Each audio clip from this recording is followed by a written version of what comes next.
નમસ્કાર વિદ્યાર્થી મિત્રો, આજે આપણે જોઈશું વિષય ગુજરાતી કાવ્ય 9 પુત્રવધૂનું સ્વાગત. તમે જોયું હશે કે દીકરીઓને લગતા, દીકરીઓની વિદાયને લગતા ઘણા ગીતો, ઘણા કાવ્યો આપણે સાંભળ્યા, પણ આવું કોઈ પુત્રવધૂનું સ્વાગત, એવું કોઈ કાવ્ય હજી સુધી આપણે સાંભળ્યું નથી. પુત્રવધુ એટલે દીકરાની વહુ. વહુ વિશેના કાવ્યો ક્યારેય કોઈએ રચ્યા નથી.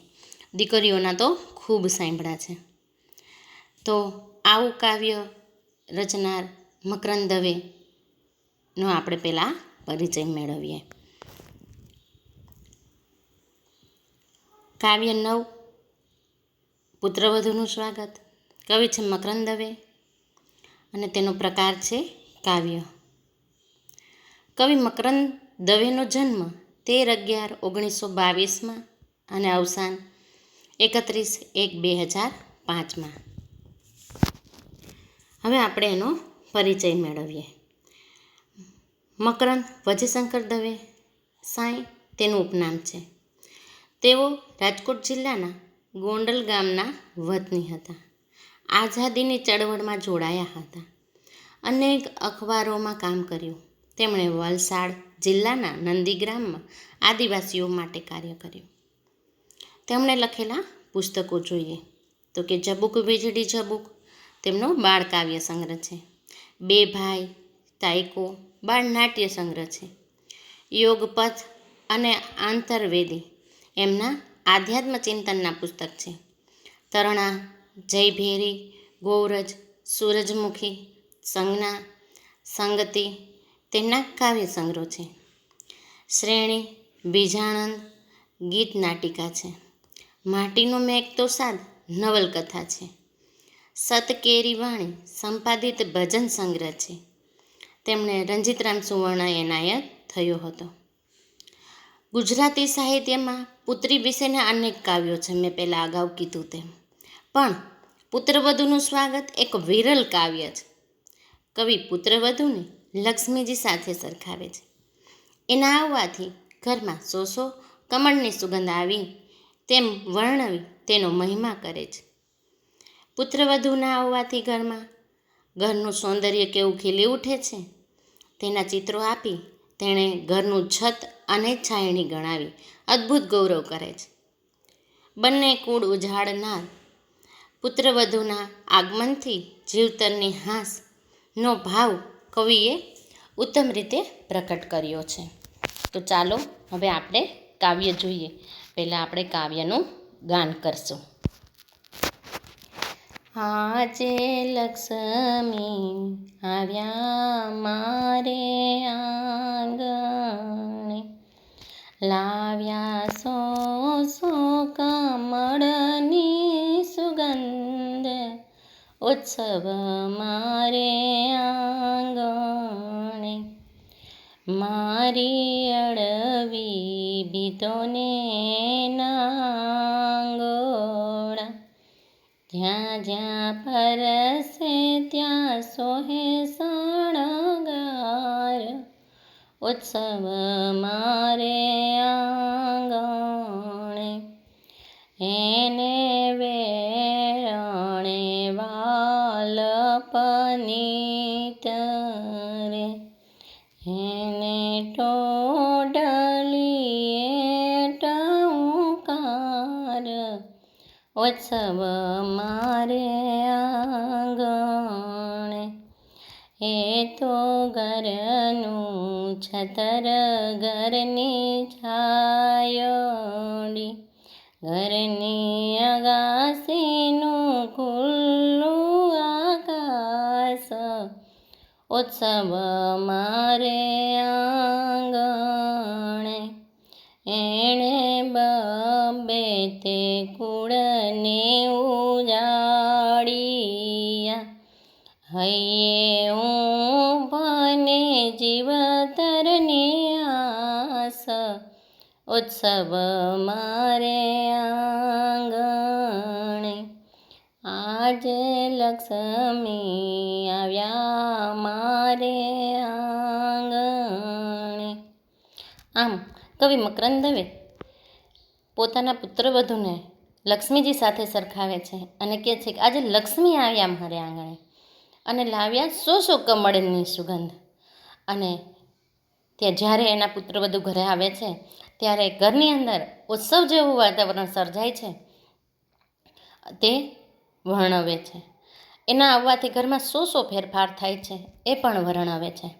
અને તેમના પુત્રવધુ છે તે કેવા છે, બધાને જમાડીને જમે છે, આંગણે આવનારને આવકારો આપે છે, ઘરનું છતર એને ગણાવે છે. આમ દીકરી છે એ બે કુળને ઉજાડે છે. આમ આ લક્ષ્મી આવવાથી ઘરની અંદર એક ઉત્સવ જેવું વાતાવરણ કાયમી સર્જાઈ જાય છે એનો કવિ મહિમા અહીં વર્ણવે છે. તો ચાલો આપણે એ કાવ્ય સમજીએ. આજ લક્ષ્મી આવ્યા મારે આંગણે, લાવ્યા 100 કમળની સુગંધ, ઉત્સવ મારે આંગણે. એક દીકરી છે ભણીને જ્યારે બીજા ઘરે જાય છે ત્યારે પોતાનું બધું મૂકી અને બીજાના ઘરને પોતાનું ગણી લે છે. ત્યારે એ પોતાના સારાથી બધાને સાચવે છે, બધાનું ધ્યાન રાખે છે અને બધાનું સારું ઈચ્છે છે કે જેથી કરી અને પોતે પણ ઘરની લાડકી બની જાય. હવે આજે આ કવિ કહે છે આજે લક્ષ્મી આવ્યા મારે આંગણે, કે પુત્રવધૂને લક્ષ્મી માતાજીનો દરજ્જો આપે છે અને જાણે એના આવવાથી ઘરમાં 100 કમળની સુગંધ ફેલાઈ ગઈ હોય અને ઘરની અંદર ઉત્સવનું વાતાવરણ હોય એવું એને લાગે છે. પછી કવિ કહે છે કે મારી અળવી ભીતોને એના આંગણા, જ્યાં જ્યાં સ્પર્શે ત્યાં સોહે શણગાર, ઉત્સવ મારે આંગણે. તમે જોયું હશે બેટા કે જેનું ઘર છે એને ઘરની અંદર દીકરી ન હોય તો એનું ઘર છે એ કેવું હોય, અસ્તવ્યસ્ત. એટલી બધી માત્ર ખાલી દીકરા હોય એની માતાઓને એટલી બધી ખબર ન હોય કે કયું ક્યાં મૂકવું, ક્યાં કેવી રીતે ગોઠવવું, કઈ ફેશન ચાલે છે, કેવું અત્યારે બધું સમાજની અંદર ક્યાં ક્યાં કઈ વસ્તુઓ મૂકવી, કેવી રીતે ગોઠવવું, કેવી રીતે ઘરને શણગારવું, કેવી રીતે સજાવવું, એ બધી દીકરીઓમાં ચીવટ હોય. તો કહે છે કે મારી અળવી ભીતોને એના આંગણા. હવે પુત્રવધુ આવ્યા પહેલાં એના ઘરની અંદર દીકરા જ હતા એટલે એના ઘરની અંદર વાતાવરણ કેવું હતું, અસ્તવ્યસ્ત. કોઈ જાતનો ઉત્સાહ હતો નહીં, કારણ કે દીકરીની માં હોય તો એને ખ્યાલ હોય, દીકરી બધું શીખવતી હોય કે અત્યારે આવું ચાલે છે, આમ કરવાનું છે, આવી રીતે ગોઠવવાનું છે, આની ફેશન છે. એટલે જ્યારે કવિના ઘરની અંદર પુત્રવધુ આવે છે ત્યારે પહેલાં એની ભીતો કેવી હતી, અળવી ભીતો હતી. અળવું એટલે શણગાર વિનાનું, શોભારહિત. એની ભીતો કેવી હતી, શોભારહિત. પણ જ્યારે એના ઘરની અંદર પુત્રવધુ આવી ત્યારે એની આંગળીઓથી જ્યાં જ્યાં એની આંગળીઓ સ્પર્શતી ત્યાં શણગારથી એ ભીતો સજી ઉઠતી અને એ ભીતો શોભતી. આવી રીતે એના ઘરની દરેક ભીતો શોભવા માંડી. આવી રીતે એના ઘરની દરેક ભીતો છે એની અંદર શણગાર, એની અંદર જે કોઈ ફોટા છે, કોઈ પેલા ફ્રેમ છે એવી મોટી આવે એવું બધું લગાડી અને ઘરને સુશોભિત કરવા માંડી અને આ સુશોભિત ઘરની શોભા વધી ગઈ એના આવવાથી. એટલે ઘરની અંદર ઉત્સવ જેવું વાતાવરણ થઈ ગયું. તમને ખ્યાલ હશે કે આપણે દિવાળી આવે એટલે નવી નવી ફ્રેમો લગાડીએ, નવા નવા ચિત્રો ચોંટાડીએ, પગલાં છે, સાથિયા છે અને નવા તોરણ લગાવીએ. શું કામ? તો કે ઘરની અંદર લક્ષ્મીજી આવવાના. એમ અહીંયા કવિના ઘરની અંદર એ લક્ષ્મી આવ્યા એટલે એના ઘર છે એ પહેલાં એની ભીતો છે એ અળવી લાગતી, એને બદલે હવે એ શણગાર સજી ગઈ, કારણ કે એના આવવાથી એના આંગણા જ્યાં જ્યાં સ્પર્શા ત્યાં એના ઘરની અંદર શણગાર સજાઈ ગયો. એને વેલણે વાલપ નીતરે, એને ટોડલીએ ટંકાર, ઉત્સવ મારે આંગણે. એને વેલણે વાલપ નીતરે, વાલથી બધાને જમાડતી. વેલણે વાલપ નીતરે એટલે કે વાલથી રસોઈ કરતી, વાલથી બધાને જમાડતી અને બધાને જમાડીને જમતી.